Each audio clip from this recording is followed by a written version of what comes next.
नमस्कार, खरी खरी लेकर हाजिर हूं मैं सर्वमित्रा। दोस्तों, आप जानते हैं कि भारत के मुख्य न्यायाधीश डीवाई चंद्रचूड़ जल्द ही रिटायर होने वाले हैं। 10 नवंबर को उनका आखिरी दिन होगा। उस दिन वो सेवानिवृत्त हो रहे हैं और एक तरह से देखा जाए तो कल उनका आखिरी कार्य दिवस होगा, क्योंकि कल है 8 तारीख, उसके बाद 9 तारीख यानी शनिवार रविवार का दिन आ जाता है और उसके बाद 11 तारीख को संजीव खन्ना जो है, जस्टिस संजीव खन्ना, वो मुख्य न्यायाधीश बन जाएंगे, क्योंकि डॉक्टर चंद्रचूड़ यानी सीजेआई चंद्रचूड़ ने उनका नाम ही आगे किया था। तो जो भारत के 50वें न्यायाधीश है जस्टिस चंद्रचूड़, उनको लेकर एक के बाद एक कई विवाद हाल में खड़े हुए। हालांकि उनके कई फैसलों पर बहुत ज्यादा सराहना भी मिली, लेकिन कुछ फैसले और खुद जस्टिस चंद्रचूड़ के कुछ ऐसे बयान रहे जिस पर काफी उसकी आलोचनाएं हुई। लेकिन अब उनको जाते जाते एक और बड़ा झटका लगा है, और ये झटका कहीं और से नहीं बल्कि खुद सुप्रीम कोर्ट बार एसोसिएशन जो है सीबीए, उसी से लगा है। मामला एक लाइब्रेरी और लाइब्रेरी की जगह पर संग्रहालय बनाने का है और इसका उद्घाटन करने वाले हैं डॉक्टर चंद्रचूड़, सीजेआई चंद्रचूड़। लेकिन इसको लेकर बार एसोसिएशन ने बहिष्कार का प्रस्ताव किया है, और ये एक जो बात है वो मेरा ख्याल है कि भारत के न्यायिक इतिहास में ऐसी घटनाएं कम ही हुई हैं जब किसी मुख्य न्यायाधीश के कार्यक्रम का इस तरह से बहिष्कार हो, खासतौर से तब जबकि उनकी सेवानिवृत्ति का दिन पास आ रहा है। तो क्या है ये पूरा मामला और किस तरह जाते जाते सीजेआई चंद्रचूड़ को लगा है बड़ा झटका, और क्या है इसके सियासी मायने, किस तरह से नरेंद्र मोदी पर इसका असर पड़ेगा, क्या होगा बीजेपी का, इन तमाम सवालों पर आज हम खरी खरी चर्चा करेंगे। हमारे साथ जुड़े हुए हैं अमलेंदु उपाध्याय जी। अमलेंदु जी नमस्कार, स्वागत है आपका इस कार्यक्रम में। अमलेंदु जी, सीजेआई चंद्रचूड़ भारत के 50वें न्यायाधीश, जब 2022 में उन्होंने इस पद की शपथ ली थी तो बहुत सारी उम्मीदें बंधी थी। उम्मीदें खासतौर से इस वजह से भी बंधी थी क्योंकि उनके पिता जो वाई चंद्रचूड़, वो खुद सुप्रीम कोर्ट के मुख्य न्यायाधीश रहे और लंबे समय तक, मेरा ख्याल है कई साल का उनका टेन्योर रहा, और उसके बाद और उनके जो फैसले रहे वो खासे चर्चित रहे और एक तरह से जनपक्षधरता उनमें देखी गई। और यही उम्मीद लगी थी सीजेआई चंद्रचूड़ से भी जब उन्होंने ये पदभार संभाला था, और उसके बाद कुछ फैसले उन्होंने ऐसे भी लिए जिससे लगा कि हाँ, अब जो एक न्यायपालिका को लेकर एक छवि बनती जा रही थी कि वो सत्ता के दबाव में फैसले लेती है, उससे ऐसा लगा कि नहीं, कहीं ना कहीं इसमें आम आदमी की सुनवाई होगी। लेकिन बहुत सारे फैसले ऐसे हुए जिनमें आम आदमी को निराशा हुई, या जो नागरिक संगठन है उनको ये निराशा हुई, जो लोग भारत की धर्मनिरपेक्षता और आजादी में विश्वास रखते हैं, लोकतंत्र पे विश्वास रखते हैं, जिनको ऐसा लगता है कि भारत में जो 3 अंग बने हुए हैं, न्यायपालिका, विधायिका, कार्यपालिका, जहां तीनों को स्वतंत्र होकर काम करने का एक स्पेस बना हुआ है, उस स्पेस को जिस तरह से दखल उसमें दिया जाता है, जिस तरह से एक दूसरे के कामों में दखलंदाजी होती है, वो चीज रुकेगी। बहुत सारी उम्मीदें बंधी थी सीजेआई चंद्रचूड़ से, लेकिन अब जब उनके 2 साल के कार्यकाल को देखते हैं तो फिर उसमें अब बहुत सारी समीक्षाएं हो रही हैं, और ये भी भारत के न्यायिक इतिहास में मेरा ख्याल है पहली बार इस तरह से हो रहा है। क्योंकि जब आपको याद होगा 5 जजों ने जिस तरीके से सुप्रीम कोर्ट के 5 न्यायाधीशों ने जब प्रेस कॉन्फ्रेंस ली थी, तब ये हुआ था कि ऐसा तो कभी नहीं हुआ और ये मोदी है तो मुमकिन है वाली बात यहाँ भी लागू हो गई कि ये कैसा निजाम आ गया है देश में, जहां पर अब न्यायाधीशों को एक तरह से अपनी सफाई या अपना पक्ष रखने के लिए पत्रकारों के सामने आना पड़ रहा है, जबकि ऐसा कभी नहीं हुआ था। उनका एक रसूख, उनका एक ओहदा हमेशा बरकरार रहा, अभी भी वो रसूख, ओहदा और रुतबा सब बरकरार है, उसका उतना ही सम्मान है। लेकिन सीजेआई चंद्रचूड़ के कार्यकाल की खासतौर पर हम इसलिए बात कर रहे हैं क्योंकि वो लगातार मुखर भी रहे हैं, वो जनता से भी बात करते हैं, वो प्रेस से भी मुखातिब होते हैं, और अभी हाल ही में वो एक अखबार के दफ्तर में गए और वहां भी उन्होंने अपने ऊपर उठे तमाम सवालों के जवाब भी दिए, और साथ ही साथ एक कार्यक्रम में उन्होंने ये भी चाहा कि इतिहास उनका मूल्यांकन किस तरह से करता है। ये जो सारी बातें हो रही हैं, अभी तक हमने कभी नहीं देखा था कि किसी मुख्य न्यायाधीश को ये फिक्र हो कि इतिहास उनका मूल्यांकन किस तरह से करे, कि या क्योंकि बात वहां होती है फैसलों की कि आपके कौन से फैसले किस तरह से भारत के संविधान को मजबूती मिल रही है, उसकी रक्षा हो रही है, भारत का लोकतंत्र जो है वो बचा हुआ है, कहाँ पीड़ित को न्याय मिल रहा है, भले वो पीड़ित कितना भी गरीब,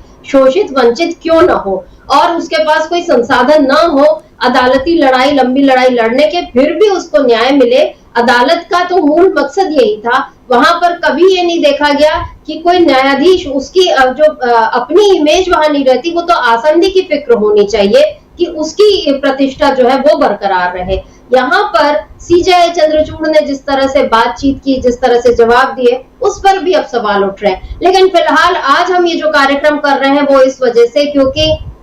सुप्रीम कोर्ट बार एसोसिएशन उसने जजों की लाइब्रेरी वाली खाली जगह पर सुप्रीम कोर्ट संग्रहालय के उद्घाटन के लिए निर्धारित जो समारोह था उसका बहिष्कार करने का फैसला किया, एक प्रस्ताव पारित किया है। और ये चूंकि उद्घाटन होना है जस्टिस डीवाई चंद्रचूड़ के द्वारा, तो इसीलिए हम ये कह रहे हैं कि उनको एक बड़ा झटका लगा है। दरअसल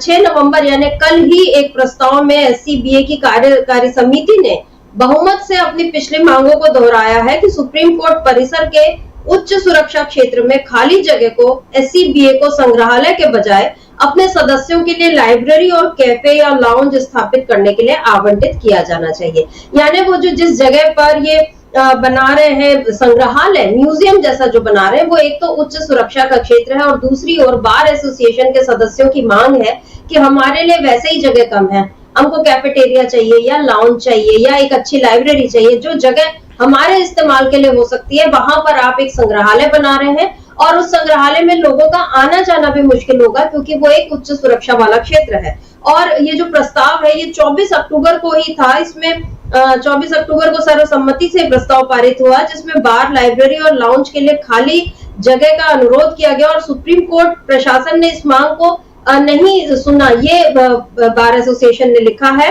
और ये भी लिखा है कि एससीबीए का अक्टूबर का प्रस्ताव इस आधार पर था कि जजों की लाइब्रेरी को एक अतिरिक्त भवन परिसर में ले जाया जा रहा है, बार सदस्यों के लिए मौजूदा कैफेटेरिया सुविधाएं अपर्याप्त है और इसमें कार्यकारी समिति ने यानी एससीबीए की कार्यकारी समिति ने मांग की है कि सुप्रीम कोर्ट परिसर और उसके बार सदस्यों को प्रभावित करने वाले महत्वपूर्ण निर्णयों पर एसोसिएशन से परामर्श लिया जाए। यानी यहाँ भी ये दिख रहा है कि एक मनमानी चली है, जहां पर सुप्रीम कोर्ट बार एसोसिएशन बना हुआ है, उसमें बड़े सदस्य हैं, उसके 21 या 24 सदस्य हैं। आपने क्यों कोई भी एक फैसला लेने से पहले उनसे राय मशवरा नहीं किया, खास करके तब जबकि कोई एक स्ट्रक्चरल उसमें चेंज होना है, वहां पर आप लाइब्रेरी बना रहे हैं या लाइब्रेरी को दूसरी जगह ले जा रहे हैं, वहां पर आप म्यूजियम बना रहे हैं, जबकि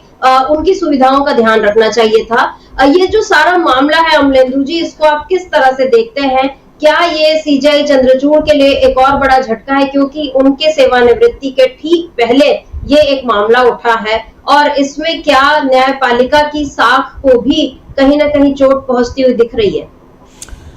बिल्कुल समिता जी, एक तो ये दूसरे सीजेआई होंगे जो महाराष्ट्र से आते हैं और जिनके ऊपर काफ़ी ज़्यादा विवाद हो रहे हैं और वो भी रिटायरमेंट के समय। इससे पहले जो थे वो जिनकी बाइक को लेकर के विवाद हुआ था और प्रशांत भूषण पर जिस पे मुकदमा अवमानना का नोटिस जारी हुआ था, वो उनका मैं नाम भूल रहा हूँ, दिमाग से विस्मृत हो रहा है कि वो महाराष्ट्र से आते थे वो भी, और बाइक को लेकर कोरोना काल में वो जो थे कई करोड़ की बाइक बताई जाती थी, तो उसको लेकर जो हुआ था तो वो भी काफ़ी ज़्यादा विवादों में रहे थे। और उनके विषय में तो जस्टिस कागजू जो खुद सुप्रीम कोर्ट के एक रिटायर्ड जज हैं, उन्होंने टिप्पणी एक लेख लिख के बताया था कि उनसे सुप्रीम कोर्ट के एक जज ने बताया कि वो किस तरीके से जो जॉइंट बेंच होती है, संयुक्त बेंच होती है, उसमें वो हावी रहते हैं और दूसरे जजों को बोलने नहीं देते। ये उन्होंने एक लेख लिख के बताया था। इनके विषय में भी जस्टिस चंद्रचूड़ के विषय में भी जस्टिस कागजू ने एक लेख लिख के बताया कि किस तरीके से, मतलब एक चैनल को साक्षात्कार में उन्होंने कहा कि ये किस तरीके से लॉबिंग करते थे। बस पहले वो अपनी आपसी हो सकती है कि जजों के बीच की प्रतिद्वंदता कुछ हो, उसमें एक दूसरे के विषय में कुछ खुलासे हो रहे हैं, लेकिन जस्टिस डीवाई चंद्रचूड़ को लेकर जो आशाएं लोगों को थी जिस समय सीजेआई बने थे, और लंबा कार्यकाल इनको एक मिला काम करने के लिए, बहुत समय के बाद किसी सीजेआई को इतना लंबा कार्यकाल काम करने को मिला। मुझे लगता है कि अगर जस्टिस चंद्रचूड़, हालांकि जस्टिस चंद्रचूड़ ने खुद ये सवाल पूछा था कि वो जानना चाहते हैं कि इतिहास उनको किस रूप में याद रखेगा, तो अब अगर इतिहास उनको किस रूप में याद रखेगा तो इसके टिप्पणियां जो हैं वो उसी समय आना शुरू हो गई कि जस्टिस चंद्रचूड़ जो पूछ रहे हैं कि इतिहास किस तरीके से याद रखेगा, तो इतिहास उनको इस तरीके से याद रखेगा कि प्रधानमंत्री के साथ उनकी नज़दीकियाँ किस तरीके से एक पूजा उत्सव में दिखाई पड़ी, प्रधानमंत्री उनके घर पहुँचे और किस तरीके से भाषण बहुत अच्छे दिए जस्टिस चंद्रचूड़ ने, फैसले जो थे वो किस तरीके से आए। हालांकि अभी उन्होंने जो एक कार्यक्रम में कहा, एक अखबार के कार्यक्रम में कि साहब न्यायपालिका जो है वो विपक्षी तरीके से काम नहीं कर सकती और हम सरकार के विरोध में दें तो हम निष्पक्ष हैं, सरकार के अगर पक्ष में फैसला दे दें तो हम जो है सरकार के पक्ष में खड़े हुए हैं। सवाल समिता जी ये नहीं है कि आप सरकार के पक्ष में फैसले दे रहे हैं कि आप सरकार के विरोध में फैसले दे रहे हैं, सवाल ये है कि आप कानूनी प्रक्रिया का पालन कर रहे हैं कि नहीं कर रहे हैं और आपके फैसले कानून की कसौटी पर खड़े उतर रहे हैं कि नहीं उतर रहे हैं, या उसमें आपकी अपनी कोई व्यक्तिगत चीज़ें जो वो दिखाई पड़ रही हैं। एक जज को जो है आशा की जाती है, और हम लोगों ने बचपन में कहानी पढ़ी थी प्रेमचंद की जो पंच परमेश्वर कहानी थी, उसमें भी ये दिखाया गया था कि किस तरीके से जब आप बैठते हैं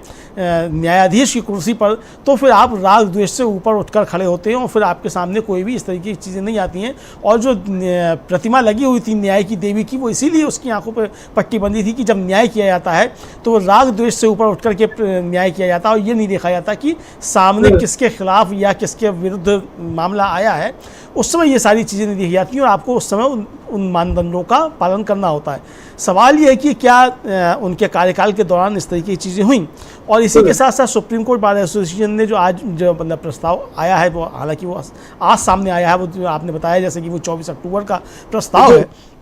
लेकिन वो आज सामने आया है। और महत्वपूर्ण बात समिता जी ये है कि कल जस्टिस चंद्रचूड़ का आखिरी कार्यकाल मतलब कार्यकारी दिन होगा, क्योंकि 10 नवंबर को वो रिटायर हो रहे हैं और कल शुक्रवार है, तो कल आखिरी कार्यकारी दिन होगा। और आखिरी कार्यकारी दिन पर जो एक कार्यक्रम कर रहे हैं उस कार्यक्रम का बहिष्कार सुप्रीम कोर्ट बार एसोसिएशन कर रहा है। और सिर्फ बहिष्कार नहीं कर रहा है, ये कह रहा है कि आपने इसमें नियमों का पालन नहीं किया, हम इसमें एक हितभागी हैं, हमसे आपने इस पर परामर्श नहीं किया और इस पर हमसे परामर्श किया जाना चाहिए था। जो सुप्रीम कोर्ट बार एसोसिएशन के एक पूर्व अध्यक्ष हैं विकास सिंह, उन्होंने भी जस्टिस चंद्रचूड़ को एक लंबी चौड़ी चिट्ठी लिखी है और उसमें कहा है कि आपने किस तरीके से मान्यताएं जो हैं परंपराएं उनका उल्लंघन किया और ये आपके अधिकार क्षेत्र में नहीं था। इसी तरीके से जब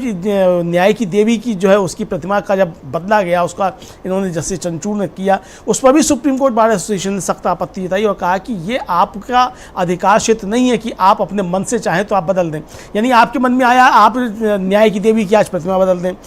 कल आपके मन में आ जाए कि साहब आपको मनु महाराज की स्मृति जो प्रतिमा लगानी है तो मनु महाराज की प्रतिमा लगा दें। तो आप सीजीआई जरूर हैं, लेकिन सीजीआई के होने के नाते आपको वो अधिकार नहीं मिल जाते हैं जिनके आप बाहर जाकर काम करें। तो आपने किस तरीके से अपने अधिकार क्षेत्र का उल्लंघन एक तरीके से किया, इसको लेकर भी सुप्रीम कोर्ट बार एसोसिएशन ने आपत्तियां जताई थी। अब ये सुप्रीम कोर्ट बार एसोसिएशन और सीजीआई के बीच का मसला हो सकता है बहस का कि क्या अधिकार प्राप्त है और क्या अधिकार प्राप्त नहीं है, और सुप्रीम कोर्ट बार एसोसिएशन किस तरीके से उसमें हितग्राही है कि नहीं है। लेकिन जो प्रथम दृष्टया नज़र आता है वो नज़र यही आता है कि जस्टिस चंद्रचूड़ ने जो है वो एक तरीके से कहा जाए अपनी व्यक्तिगत इच्छाएं जो थी या अपनी व्यक्तिगत जो उनकी कहा जाए विचार थे उनको एक तरीके से हावी करने की कोशिश की और इसी को लेकर विरोध हो रहा है। शर्मित्रा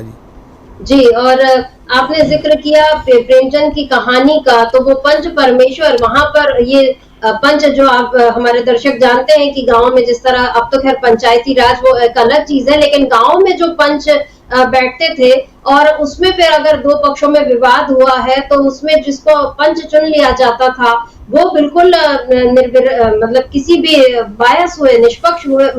होकर वो फैसला देता था। और इसीलिए उन्हें परमेश्वर यानी ईश्वर का दर्जा एक तरह से दे दिया जा रहा है। और यही चीज प्रेमचंद ने अपनी कहानी में बताई थी कि जब उनको ये जुम्मन शेख मेरा ख्याल है वो किरदार जो होता है, जब वो बैठते हैं तो उनको ये लगा कि नहीं मुझे इस समय बिल्कुल वो होना चाहिए कि मैं किसी अपने ना मित्र का पक्ष ले सकता हूँ ना किसी का, मैं यहाँ पर अगर मैं इस आसंदी पर बैठा हूँ तो मुझे यहाँ पर न्याय देखना चाहिए और किसी का भी किसी का पक्ष लिए बिना बिल्कुल जो तर्क की तुला पर जो चीज सही ठहरे, जो तर्क के तराजू पर जो चीज सही ठहरे वो उसके हिसाब से फैसला लेना चाहिए। इसीलिए पंच परमेश्वर कहा गया। और जब हम बात करते हैं न्यायाधीशों की तो जो मीलॉर्ड बोलने की जो परंपरा है या तो ये भी इसीलिए कि हम उनको एक अपने से ऊंचा दर्जा, ठीक है वो भी इंसान है, लेकिन आपको एक ऊंचा दर्जा इसीलिए मिला है क्योंकि आप में वो काबिलियत है कि आप उस आसंदी पर बैठकर बिल्कुल नीर क्षीर विवेक से, यानी जो जिसको कहते हैं दूध का दूध और पानी का पानी, आप बिल्कुल पक्षपातहीन होकर आप फैसला लेंगे, ये उम्मीद जो है वो बंधी रही। और अब तक, अब मेरा ख्याल है जैसे 50वें न्यायाधीश हैं जस्टिस चंद्रचूड़, और 75 सालों के जो इतिहास में ऐसा बहुत ही कम हुआ है जब किसी के फैसले पर उंगली उठी हो, किसी के निजी जीवन को लेकर कोई टिप्पणी हुई हो। आपने जो जिक्र किया, जो मोटरसाइकिल चलाने वाला वो जस्टिस शरद अरविंद बोबड़े जो थे नागपुर में, जी उन्होंने मोटरसाइकिल चलाई थी, तब भी ये सवाल उठे थे कि ठीक है आपका एक शौक हो सकता है, आप इंसान हैं, लेकिन आप उसके साथ साथ चीफ जस्टिस है, तो वहां पर आपको एक अपने ओहदे का एक जो ख्याल होना चाहिए था, एक गरिमा जो होती है जिस बात की, वो एक बरकरार होनी चाहिए। और यही उम्मीद सभी न्यायाधीशों से होती है। और ऐसे में जब जस्टिस चंद्रचूड़ ने पदभार संभाला तो उनसे उम्मीदें कुछ और ज्यादा बढ़ गई, क्योंकि उनके पिता वाईवी चंद्रचूड़ भी जो है वो एक नामी गिरामी जो सुप्रीम कोर्ट के जो चंद न्यायाधीश जिनकी मिसालें दी जाती हैं, उनमें जस्टिस वाईवी चंद्रचूड़ का नाम आता है। तो फिर ऐसा लगा कि ये अपने पिता की विरासत को आगे बढ़ाएंगे, और उन्होंने कुछ फैसले, जैसे अब हम उनके निजी जीवन पर बहुत टिप्पणियां नहीं करेंगे, लेकिन जैसे उन्होंने 2 दत्तक पुत्रियां उनकी जो है, जिस तरह से तो उनको वो कितने प्यार से रखते हैं और सब दिखता है, तो वो सबको लेकर एक उम्मीद बनती है कि हाँ ये कुछ अच्छे फैसले लेंगे या ऐसे फैसले लेंगे जिनसे अभी तक जो, क्योंकि मोदी सरकार के 10 सालों में जो एक माहौल बना हुआ था और जिसमें बार बार ये लग रहा था, खास तौर पर बाबरी मस्जिद पर जो फैसला आया, जिसके बारे में अभी यही नहीं पता कि उस पे साइन किसने किए थे, और फैसला आया जब मान लिया गया कि ये जो है बाबरी मस्जिद को तोड़ना गलत था, तो जो जिन लोगों ने तोड़ा उनको कोई सजा नहीं हुई, लेकिन आप उसी जगह को हिंदू धर्म को दे देते हैं, और ये आप ये कहते हैं कि अब आप यहाँ पे हिंदू पक्ष को दे दिया और आप यहाँ पे मंदिर बनाइए, मंदिर भी बन जाता है, उद्घाटन भी हो जाता है, ये सारी चीजें हो रही हैं, संसद का नया भवन बन जाता है, वहां पर पूजा पाठ होते हैं, सब राजधर्म जो दंड जो है वो स्थापित हो रहा है। मोदी जो है संविधान को बिल्कुल ठेंगा दिखाकर एक तरीके से वो वहां पर पूजा पाठ सब कर रहे हैं कि धर्मनिरपेक्षता जाए मेरे ठेंगे पर, और मैं तो जो मर्जी है मैं अपने धर्म का, हिंदू धर्म का जो झंडा है वो बुलंद करता रहूंगा। ये सारी चीजें हमारी आंखों के सामने होती रही, और लोग इस बात को लेकर दुखी भी होते रहे और उम्मीद बांधे रहे कि कहीं ना कहीं तो सुप्रीम कोर्ट कहीं पर कुछ बोलेगा, और सुप्रीम कोर्ट ने जब जब किसी बात पर स्वतः संज्ञान लेकर कोई फैसला लिया तो ये उम्मीद ज्यादा और बढ़ गई। लेकिन अभी पिछले दिनों जो जस्टिस चंद्रचूड़ ने जिस तरह से बोला, खास करके महाराष्ट्र में पुणे से कुछ दूरी पर उनका गांव है, और वहां पर उन्होंने जो बात कही कि मैं किस तरह से फैसला लेता हूं, और जब ये बाबरी मस्जिद वाला जो मामला था और फिर मैंने देवी की प्रतिमा के सामने बैठा, मराठी में उन्होंने पूरी ये बात अपने गांव के लोगों को जो बताई है, इस पर अब सवाल उठे कि क्या अब अगर ऐसा ही कोई न्यायाधीश अगर ये जो इस्लाम को मानने वाला होता या क्रिश्चियनिटी का वो फॉलोअर होता और वो ये कहता कि ठीक है मैं ईसा मसीह के सामने बैठ गया या मैं कुरान शरीफ को लेकर और उसके बाद मैंने ये फैसला सुनाया, तो क्या विवाद नहीं उठते? तब तो ये बहुत ज्यादा विवाद उठते। लेकिन इस मसले पर जो है 2-4 सवाल हुए और उसके बाद ये कि भाई ये तो मेरी निजी आस्था वाली बात है, इस तरह से ये बातें सारी हो गई। इस पर क्या कहेंगे अमलेंदु जी? क्या ये सारी चीजें कहीं ना कहीं भारत में जो धर्मनिरपेक्षता को लेकर जिस तरह से सवाल उठ रहे हैं, और खासतौर पे मोदी सरकार और संघ के 100 बरस होने पर और जो हिंदुत्व का राज कायम करना है, भारत को हिंदू राष्ट्र बनाने वाली जो मुहिम एक छिड़ी जा चुकी है, इस सब को लेकर ये सारा परिदृश्य क्या हमको उसी ओर नहीं ले जा रहा है? देखिए समिता जी, ये परिदृश्य तो पूरा उसी तरफ जाता हुआ दिखाई पड़ता है, और धीरे धीरे न्यायपालिका में एक तरीके से कहा जाए आरएसएस ने अपनी दखल बढ़ाना शुरू कर दिया है, उस पर कब्जा करने एक तरीके से शुरू कर दिया है। ये आरोप लगातार लगते रहते हैं, और बहुत सारे मामलों में देखा गया है कि जिस तरीके से लोअर कोर्ट्स के जजेस से लेकर के सुप्रीम कोर्ट के जजेस से टिप्पणियाँ करते हैं, तो वो साफ तौर पर दिखाई पड़ता है कि उन पर एक असर है। हाई कोर्ट के 2 जजेस की बातें सामने आ चुकी हैं कि उन्होंने कहा कि साहब वो आरएसएस के सदस्य रहे हैं। 2 जजेस की आ चुकी हाई कोर्ट के रिटायरमेंट के बाद मालूम पड़ा, और उसके एक जज साहब जो थे बाकायदा उन्होंने हाई कोर्ट के उस पर बैठ कर के उसमें डाइस पर बैठ करके कह दिया कि मैं बीजेपी ज्वाइन करने वाला हूं, और वो बीजेपी ज्वाइन किया उन्होंने। आजकल वो लोकसभा के सदस्य भी हैं। जी। तो ये भी हमने देखा। तो यानी किस तरीके से इस देश के जो संविधान है उसकी धज्जियां उड़ाई जा रही हैं और किस तरीके से आरएसएस के लोग जो हैं वो न्यायपालिका में घुसकर भी अब काम लगा रहे हैं, ये साफ तौर पे देखा जा सकता है। लेकिन जहाँ तक जस्टिस चंद्रचूड़ का सवाल है समिता जी, उनकी अपनी व्यक्तिगत कुछ चीज़ें हो सकती हैं, लेकिन कुछ फैसले जो है उनकी तारीफ भी की जा सकती है। जैसे चलते चलते उन्होंने भी एक याचिका दायर की गई कि संविधान को जो है हिंदुत्व से बदल दिया जाए। उस पर उन्होंने बहुत सख्त फटकार जो थी वो लगाई याचिकाकर्ता को और कहा कि ये अनवांटेड है और आपको इसकी इजाज़त नहीं दी जा सकती। तो ये भी कहा। लेकिन जो एक तरह से कहा जाए जो खासतौर से बाबरी मस्जिद वाला फैसला था, उस पर उनकी जो टिप्पणी थी वो भी मराठी में, अपने गांव में जाकर के मराठी भाषा में उन्होंने जिस तरीके से गांव के लोगों के बीच कहा और ऐसे समय पर कहा कि जिस समय महाराष्ट्र में चुनाव होने वाले हैं और उससे पहले ही, चुनाव से पहले ही प्रधानमंत्री नरेंद्र मोदी का उनके घर जाना और पूजा में शामिल होना, ये बहुत सारी चीज़ें उनके राजनीतिक झुकाव को प्रदर्शित करती हैं कि उनके ऊपर भी या तो उनके विचार बदले हैं या फिर वो झुकाव है, और या फिर वो एक तरह से कहा जाए कि जिस तरीके से रंजन गोगोई को जगह मिली है उस तरीके से शायद रंजन गोगोई बनने की तरफ आगे बढ़ रहे हैं क्या, रिटायरमेंट के बाद कोई रास्ता इस तरीके का तलाश रहे हैं क्या, इस तरीके की चीज़ें अब ये बातें उठना शुरू हो गई हैं। इसी बीच जो एक कारवा मैगजीन है उसने 44 पेज की एक स्टोरी की है और एक 25 साल का लड़का सौरभ दास जो है उसने इनके ऊपर पूरी शोध एक तरीके से किया है और ये उसमें बताने की कोशिश की गई है कि जस्टिस चंद्रचूड़ जब सुप्रीम कोर्ट में नहीं आए थे उससे पहले वो क्या बातें किया करते थे और अब जब आ गए हैं तो किस तरीके से अपनी ही कई बातों को काट रहे हैं, ये उस स्टोरी में बहुत विस्तार से बताया गया। जैसे कि वो इलाहाबाद हाई कोर्ट में जब थे जस्टिस, तब उन्होंने किस तरीके से कहा कि चूंकि राजनीतिक नेताओं को दूर रहना चाहिए तो राजनेताओं को न्यायपालिका के कार्यक्रमों में आमंत्रित नहीं किया जाएगा, और उसके बाद जब वो हो जाते हैं CJI तो प्रधानमंत्री उनके घर जाकर पहुँच जाते हैं। इस पर भी हालांकि एक सफाई जो थी वो जस्टिस चंद्रचूड़ ने जो एक्सप्रेस का कार्यक्रम था, जो उनका इंटरव्यू था, उसमें दी थी कि किस तरीके से लोगों के विचार बदलते हैं। ठीक है, लोगों के विचार बदलते हैं, लेकिन विचार क्या एक जो परंपराएं हैं और जो संवैधानिक बाध्यताएं हैं उनको लेकर के भी बदलते हैं। सवाल जस्टिस चंद्रचूड़ से ये खड़ा होता है। तो आपने अगर अपने विचार बदले हैं तो आपको ये कहना चाहिए फिर आपके पिछले विचार जो थे वो गलत थे, या तो आप ये कहिए और आपने गलत किया फिर उस समय जब आप हाई कोर्ट में जस्टिस थे, और अब आप सही कर रहे हैं, या आप अब गलत कर रहे हैं तब सही से, तो अब ये तो तय करना पड़ेगा। तो जस्टिस चंद्रचूड़ ने जो सवाल पूछा कि इतिहास उनको किस तरीके से याद रखेगा, तो इतिहास उनको इसी तरीके से याद रखेगा कि आपके विचार दिल्ली में आने के बाद और CJI बनने के बाद और प्रधानमंत्री से भेंट होने के बाद काफ़ी ज़्यादा बदल गए। इतिहास आपको इसी तरीके से याद रखेगा चंद्रचूड़ साहब। जी, एक सवाल इसी से जुड़ा हुआ जो वरिष्ठ वकील है दुष्यंत दवे, उनसे भी पूछा गया था, तो उन्होंने ये कहा था कि मैं आशा करता हूं कि जस्टिस चंद्रचूड़ को इतिहास याद नहीं रखेगा। मुझे उम्मीद है जस्टिस चंद्रचूड़ की विरासत को लोग जल्दी भूल जाएंगे। ये बात मैं बहुत जिम्मेदारी से कह रहा हूँ। ये एक साक्षात्कार में दुष्यंत दवे ने कोट किया है। बहरहाल आपने ये जो मुद्दा उठाया, मैं उसी पर आ रही थी कि जो प्रधानमंत्री को उन्होंने जिस तरह से बुलाया, तब भी सवाल उठे थे 11 सितंबर को गणेश चतुर्थी पे, मतलब जो उस मौके पर ही उन्होंने अपने घर में उनको पूजा के लिए बुलाया था, और उस पर जब इनसे सवाल हुआ ये इंडियन एक्सप्रेस के कार्यक्रम में, तो उन्होंने कहा कि प्रधानमंत्री के साथ उनसे पूछा गया कि उनकी जो तस्वीरें हैं उसमें क्या वो दूसरे जजों या विपक्ष के नेताओं को शामिल करना पसंद करते। इस पर उन्होंने कहा कि तब ये सिलेक्शन कमेटी की तरह लगता, क्योंकि हम जानते हैं कि जो सिलेक्शन कमेटीज बनती है उसमें एक विपक्ष का नेता होता है, प्रधानमंत्री होते हैं, खुद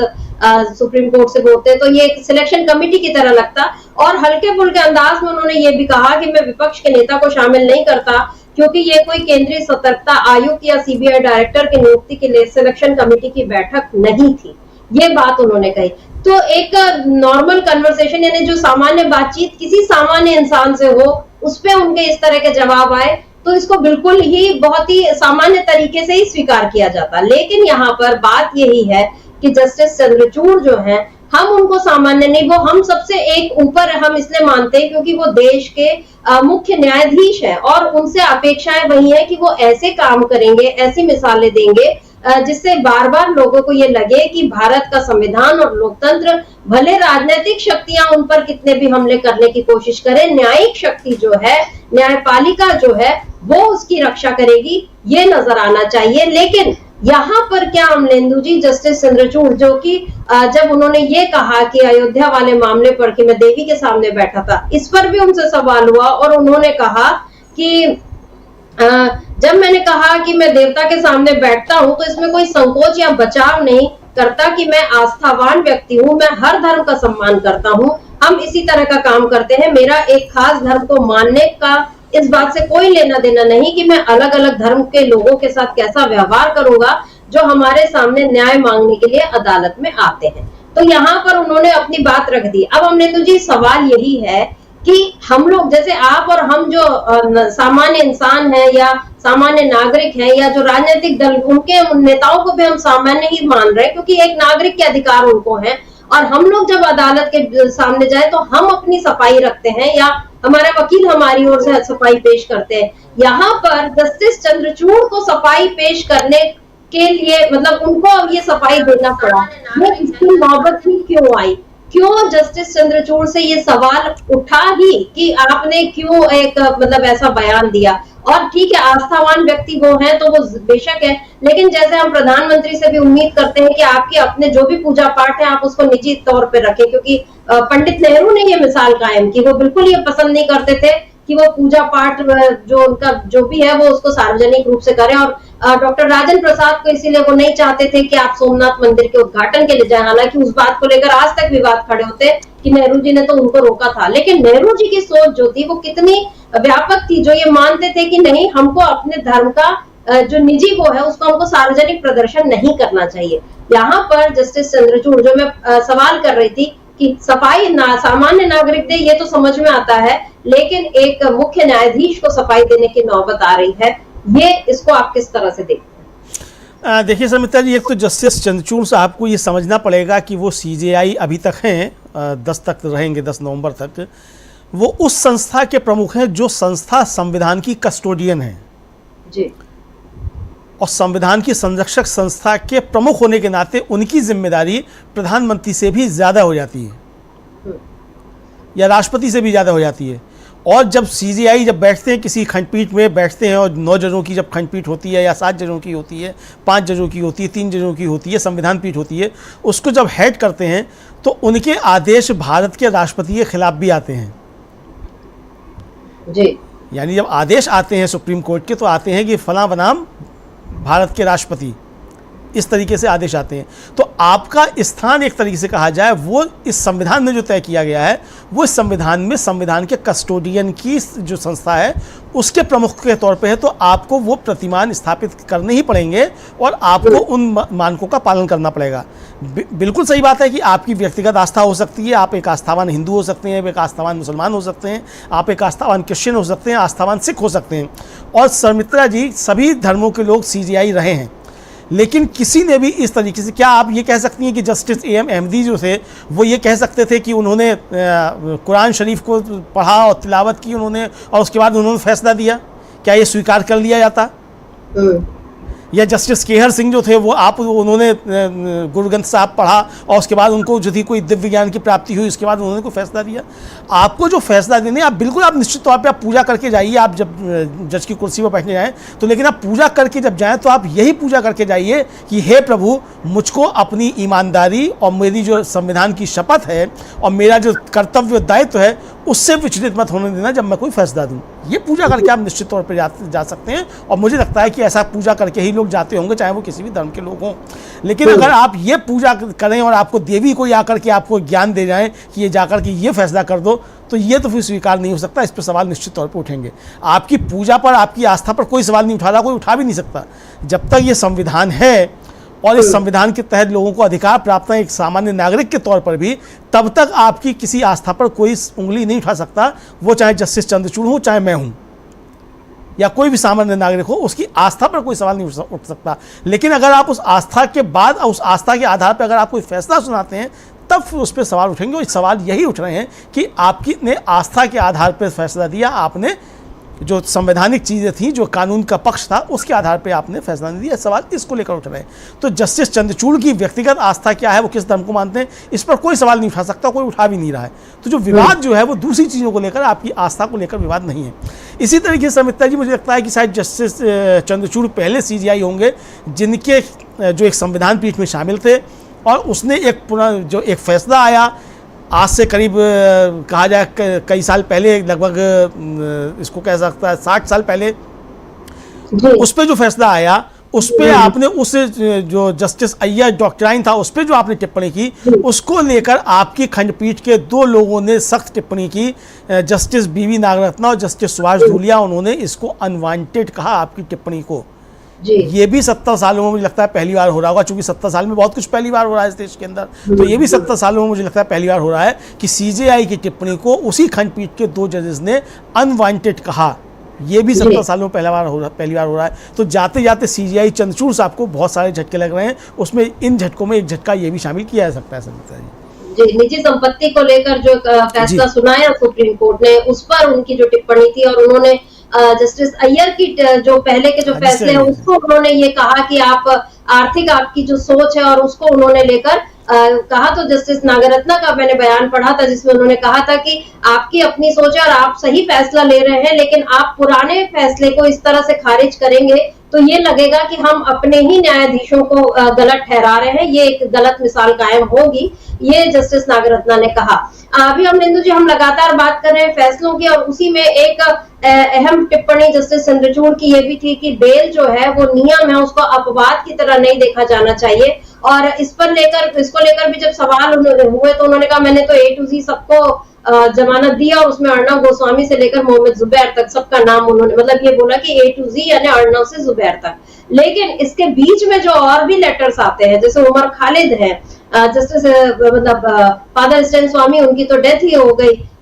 साईं बाबा GN साईं बाबा, उनकी डेथ हो गई, बहुत सारे ऐसे, सुधा भारद्वाज, उनको कई हफ्ते लग गए बाहर आने में। ये बहुत सारे मामले ऐसे रहे जहां पर ये लगा कि जिन लोगों ने सत्ता के खिलाफ आवाज उठाई है उनको बेल देने में खासी वो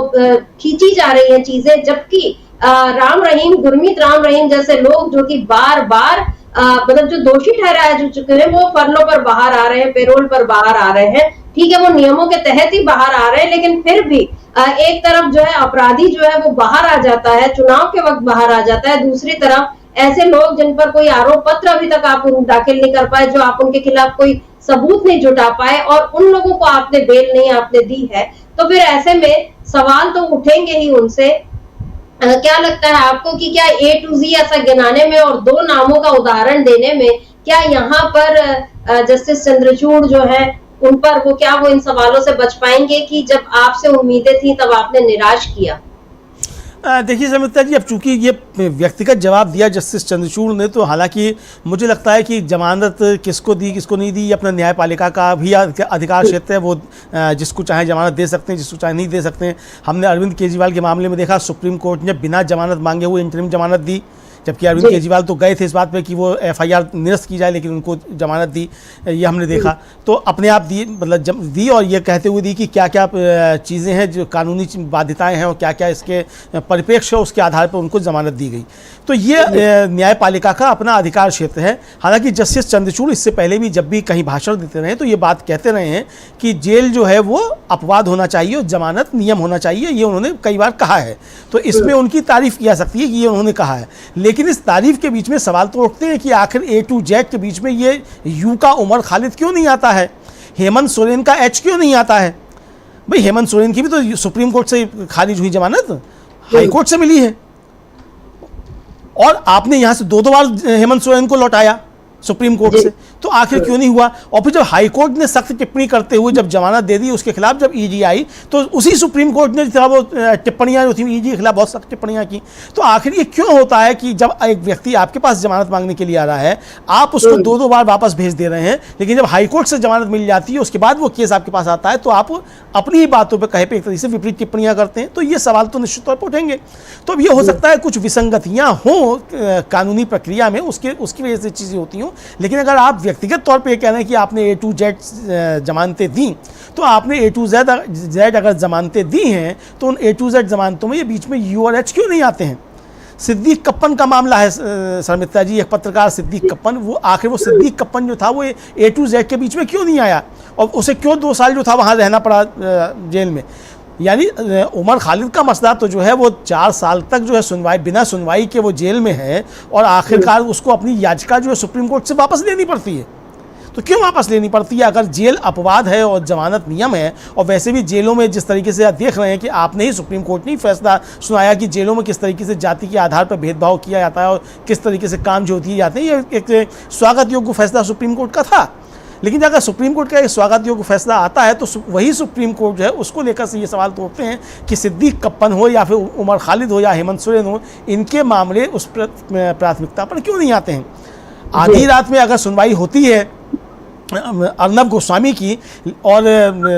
एकनाथ शिंदे की सुनवाई होती है, लेकिन उद्धव ठाकरे जब पहुंचते हैं तो उनका मामला जो है वो क्यों एक हफ्ते के लिए टाल दिया जाता है, और उस बीच वहाँ एक सरकार बन जाती है जिसको सुप्रीम कोर्ट जो खुद जो अवैध सरकार कहता है, और वो सरकार चल रही है, अभी तक चल रही है। तो ये सवाल तो उठेंगे। तो जो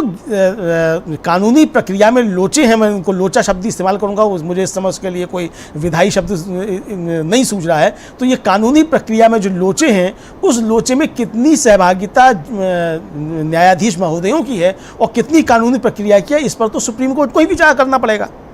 जी। तो ये सारे सवाल तो निश्चित तौर पर उठेंगे। वो जस्टिस चंद्रचूड़ साहब CJI हैं, 10 नवंबर तक रहेंगे, तब भी उठते रहेंगे, और रिटायर हो जाएंगे तब भी उठते रहेंगे। आगे जो लोग आएंगे वो जिस तरीके से अपने काम करेंगे उन पर भी ये सवाल उठते रहेंगे। तो जो लोचे हैं, उन लोचों को दूर करना जो है वो न्यायपालिका का ही कर्तव्य है, और इन विसंगतियों को अगर जस्टिस चंद्रचूड़ दूर करके जाते तो उनको अच्छे तरीके से याद रखा जाता। चूँकि वो विसंगतियाँ कायम नहीं हैं, तो जस्टिस चंद्रचूड़ को इसी रूप में याद रखा जाएगा कि उन विसंगतियों पर भाषण तो बहुत अच्छे दिए जस्टिस चंद्रचूड़ ने, ठीक उसी तरीके से जैसे जस्टिस राजन्ना नाम था शायद उनका भी नाम दिमाग से उतर रहा है, इससे पहले वो थे, वो देते थे भाषण। उसी तरीके से भाषण चंद्रचूड़ साहब ने बहुत अच्छे दिए, इंटरव्यू भी बहुत अच्छा दिया, लेकिन जहाँ विसंगतियों को हल करने की बात थी वहाँ पर वो विसंगतियों को दूर नहीं कर पाए। जी, लोचा शब्द की जगह विसंगति शब्द जो है मेरा ख्याल है वो उपयुक्त है, भी हम उसको कह सकते हैं। और यहाँ पर जब आपने बात उठाई महाराष्ट्र की, तो जैसे हमने देखा वहां पर सरकार को कह दिया गया असंवैधानिक है, लेकिन सरकार जो है वो पूरी उसने अपना कार्यकाल पूरा वो कर रही है। और अजीत पवार वाला जो मामला है, जिसमें कल भी ये कहा कि आप अब अखबार में ये छापिए, अभी तक ये था कि आप अपने पोस्टर बैनर में करिए कि ये घड़ी जो निशान है ये आपका अभी ये विवादास्पद है और अभी ये विचाराधीन है, अब इसको लेकर विज्ञापन भी छापने की बात है। लेकिन आपने अभी तक इस पर फैसला नहीं सुनाया कि ये घड़ी निशान जो है अजित पवार का है या शरद पवार का है। एक फैसला आप ले लेते, बात वहीं खत्म हो जाती। चंडीगढ़ मामले में हमने देखा कि मेयर चुनाव में धांधली करने वाले अधिकारी, आपने उसको लोकतंत्र की हत्या बोल दिया, लेकिन वो लोकतंत्र मतलब वो अभी भी आजाद ही है, उन पर कोई ऐसी कार्रवाई होते हुए लोगों ने नहीं देखी। इलेक्टोरल बॉन्ड्स आपने कह दिया असंवैधानिक है, उसमें बैंक से सारे आपने स्टेटमेंट मांग लिए, लेकिन कितना पैसा किस पार्टी को गया है और उस पार्टी से वो अभी तक आपने लिया या उसको वापस करने का जो आदेश है या कहीं उसको सीज करने की बात है वो नहीं सुनी। मतलब एक मामला शुरू होता है और एक वो तार्किक परिणति तक पहुंचे, इसके पहले मतलब तब तो ये माना जाए कि हाँ न्याय पूरा हुआ, लेकिन हम ये लगातार देख रहे हैं कि जो बीच में जो है वो अटका हुआ है। और अब जबकि आपने न्याय की देवी की आंख से पट्टी भी उतार दी है, आपका ये कहना है कि उसको वो खुली आंखों से अब न्याय होगा। और इस पर जो अभी हमने आज जो हम जिस पर चर्चा कर रहे हैं कि जाते जाते जस्टिस चंद्रचूड़ को जो बड़ा झटका लगा है, क्योंकि सुप्रीम कोर्ट बार एसोसिएशन ने उनके ही एक कार्यक्रम का बहिष्कार कर दिया, क्योंकि उनकी मांग के अनुरूप या जिस जगह पर म्यूजियम बनाने वाली बात है उसके लिए बार एसोसिएशन से राय नहीं मांगी गई। ये भी एक बड़ी अपने आप में अजीब बात है कि हम सुप्रीम कोर्ट में भी मनमानी देख रहे हैं, जबकि वहां पर सुप्रीम कोर्ट बार एसोसिएशन बना हुआ है। तो सवाल यही है कि वहां पर आखिर मनमानी किसकी चल रही है। जस्टिस चंद्रचूड़ तो खैर उद्घाटन करने पहुंच रहे हैं, लेकिन उनके अलावा वहां जो बाकी कामकाज चल रहा है उसमें किस तरह की मनमानियां हो रही हैं, ये एक बड़ा सवाल है। और जो SCBA ने जो अपना एक प्रस्ताव लिखा उसमें उसने ये भी लिखा कि सुप्रीम कोर्ट की 75वीं वर्षगांठ के उपलक्ष्य में 1 सितंबर को भारत के राष्ट्रपति द्वारा अनावरण किए गए प्रतीक तथा लेडी जस्टिस प्रतिमा पर जो चेंज हुए हैं उस पर उसने चिंता व्यक्त की और ये कहा कि परंपरागत रूप से लेडी जस्टिस की प्रतिमा को निष्पक्षता को दर्शाने के लिए आंखों पर पट्टी बांधकर दर्शाया जाता है, फिर भी नए संस्करण में आंखों पर पट्टी नहीं बांधी गई तथा पारंपरिक तलवार के स्थान पर भारत के एक संविधान की प्रति रखी गई। ये तो एक खबर हम लोगों ने पहले भी दी थी कि ये इस तरह से किया गया है। अब निंदु जी जैसा आप कह रहे हैं कि न्यायपालिका तो जो कस्टोडियन है, संविधान के रक्षक है, और यहाँ पर अभी जो मोदी सरकार जो चला रही है संविधान की हत्या विरोधी दिवस मनाना है और उसको रक्षा दिखाना है कि हम ही रक्षक हैं, और ऐसे में वो जो न्याय की देवी के हाथ में संविधान की प्रति थमाना, क्या ये न्यायपालिका पर हम भाजपा का रंग चढ़ते हुए देख रहे हैं?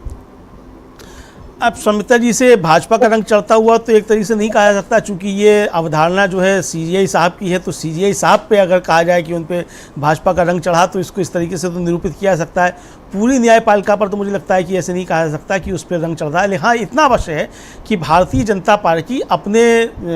जिस तरीके से वो कोलिजियम की सिफारिशें आती हैं उनको लटकाती है, और फिर जिस तरीके से जजों की नियुक्तियाँ होती हैं, उनमें एक प्रयास ये होता है कि किस तरीके से बीजेपी से संबंधित लोग पहुँचें। यहाँ तक कि जो बीजेपी की एक पूर्व महासचिव थी, उनको भी हाई कोर्ट में जज बना दिया गया,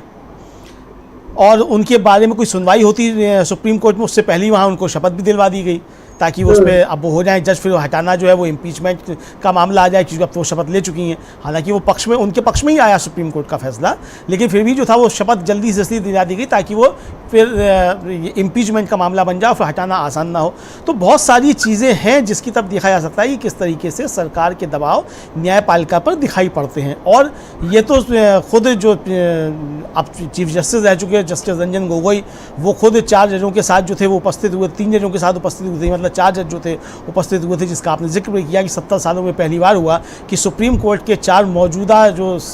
जजेस हैं उनको जनता के सामने आकर ये कहना पड़ता है कि डेमोक्रेसी खतरे में है, लोकतंत्र खतरे में है, और किस तरीके से चीज़ें निरूपित की जा रही हैं। तो ये तो मतलब हमारा कहना नहीं है, ये तो जज साहिबान खुद कह चुके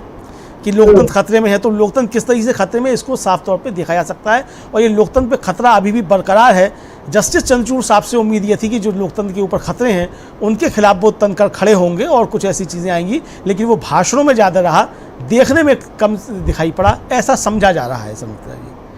जी, जस्टिस चंद्रचूड़ से बहुत ज्यादा उम्मीदें थी, जो मैंने शुरू में जिक्र किया था कि उनके पिता वाई.वी. चंद्रचूड़ 22 फरवरी 1978 से 11 जुलाई 1985 तक, यानी 2696 दिन वो मुख्य न्यायाधीश रहे, और इतने लंबे वक्त तक न्यायाधीश रहना अपने आप में एक चुनौतीपूर्ण कार्य है, क्योंकि बहुत सारे फैसले लेने होते हैं, दबाव रहता है, लेकिन उसके बावजूद इतिहास में उनका नाम, न्यायिक इतिहास में सुनहरे अक्षरों में लिखा जाता है। और यही उम्मीद जस्टिस चंद्रचूड़ से भी थी, उनके बेटे से, और खुद जस्टिस चंद्रचूड़ ने जिस तरह की बातें कही, जैसे और उन्होंने कई नए प्रयोग भी किए, जैसे अभी हमने देखा लापता लेडीज जो फिल्म थी, उसमें जिस तरह से एक नारी सशक्तिकरण या जिसको दिखाया गया है, और उसको लेकर के उन्होंने न्यायपालिका में उसकी स्क्रीनिंग खासतौर पे कराई न्याय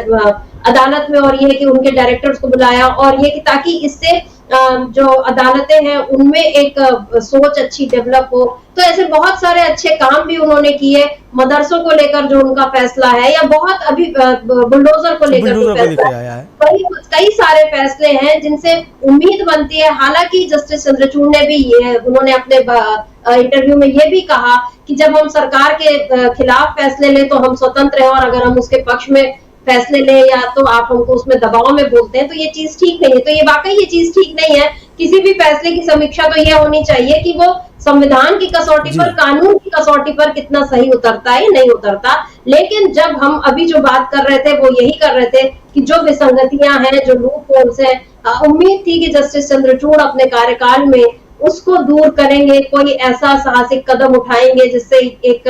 न्यायपालिका को लेकर एक प्रतिष्ठा जो बनी हुई है लोगों के मन में, एक इज्जत बनी हुई है, और एक सोच है कि न्यायपालिका जब तक है हमारे सिर के ऊपर, तब तक संविधान की भी रक्षा रहेगी और लोकतंत्र की भी रक्षा रहेगी। कि जो सोच है, ये सोच बरकरार रहनी चाहिए। यही उम्मीद जस्टिस चंद्रचूड़ से भी है। बहरहाल अब वो सेवानिवृत्त हो रहे हैं, तो उनको शुभकामनाएं भी हैं और धन्यवाद भी है कि जितने अच्छे फैसले लिए उनको। लेकिन सवाल भी है कि जो चीजें आपके करने के हक में थी और आपने उनको नहीं किया, तो कहीं ना कहीं एक मलाल तो रह ही जाएगा। बाकी इतिहास किस तरह से याद रखता है, ये अब आगे वक्त में ही पता चलेगा जब इतिहास लिखा जाएगा। तो अमलेंदु जी, आज हम इस चर्चा को यहीं रोकते हैं। आपका बहुत बहुत शुक्रिया, और शुक्रिया आप तमाम दर्शकों का जो आप हमारे साथ जुड़े और आपने इस चर्चा को ध्यान से सुना। आगे भी आप बने रहिए डीबी लाइव के साथ और देखते रहिए डीबी लाइव। नमस्कार।